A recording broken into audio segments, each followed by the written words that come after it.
When I first adopted Priscilla, she was 12 weeks old. She was very small and sweet. She fit into my handbag, and that was what I took her home in. With just her head sticking out so she could breathe, I thought she was this little bundle of joy. And for the most part, she was. Prissy, as I call her, was not properly weaned from her mother's milk, so when I took her home, she didn't know how to eat or drink. I gave her some kitten milk through a straw. I also had to feed her by placing food in my hand, putting Prissy on my lap, and giving her one piece at a time. Within a couple of hours, she was eating on her own. She could also drink by herself. She was the usual playful kitten, but because she was so young and small, she tired easily. One day while playing with my finger, she fell asleep right in the middle of playtime. She slept on my chest for the next few hours. My older cat, Puka, taught her how to clean herself and use the litter box. Puka treated Prissy as though she was her own kitten from the start. While cooking dinner one night, I had to leave it alone on the stove for a few minutes. When I returned, Prissy was on the stove, straddled over the pan of food, licking it up as it cooked. I pulled her off of the stove as soon as I found her, while telling her not to do that again.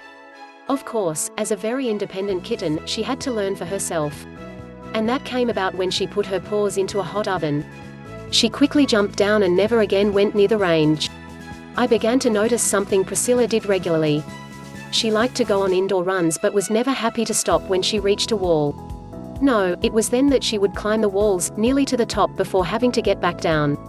Even though I had scratching posts at different places around the house, she found scratching at furniture to be her favorite pastime. Try as I might, I could not stop her from using the furniture to sharpen her claws. By this time, Puka was already 8 years old and quite well behaved. Oh, she went through her terrible twos also. When I first adopted Puka, I took her to a friend's home. At 6 months old, she put my friend's cats in their place, then proceeded to climb the river rock above the fireplace. Puka also enjoyed climbing screens as a kitten. I lived in Florida at the time and lived on the 5th floor in a condo. Another of her habits for her first year was to suck on my ear. She sucked it raw. That stopped almost immediately after she was 1 year old. Fast forward a couple of years and Prissy was still very kitten-like in her behavior. She would scratch the furniture while I was watching. I would tell her no and she would look back at me as if to say, "What?" She would get into all kinds of trouble. She dug up carpets trying to get into rooms which were closed off to her. The hallway was a mess when we left that apartment. I often thought that Prissy would never calm down. In November 2015, we moved to Spain. Puka and Prissy both had the run of our outdoors. This is a small community with very little motor vehicle traffic. They are quite safe to go out here. They have a pet door and can come and go as they please. Prissy again took to the outdoors. This time, however, because she can now leave whenever she wishes, she no longer claws at furniture or walls. She doesn't climb the walls since she has plenty of room to run. I rarely have to tell her no anymore.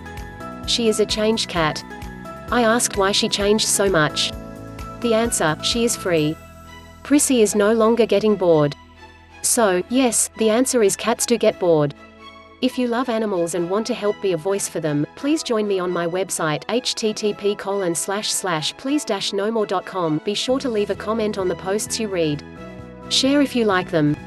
I would greatly appreciate any help in getting the word out about animals in need. Thank you for watching and see you on next video.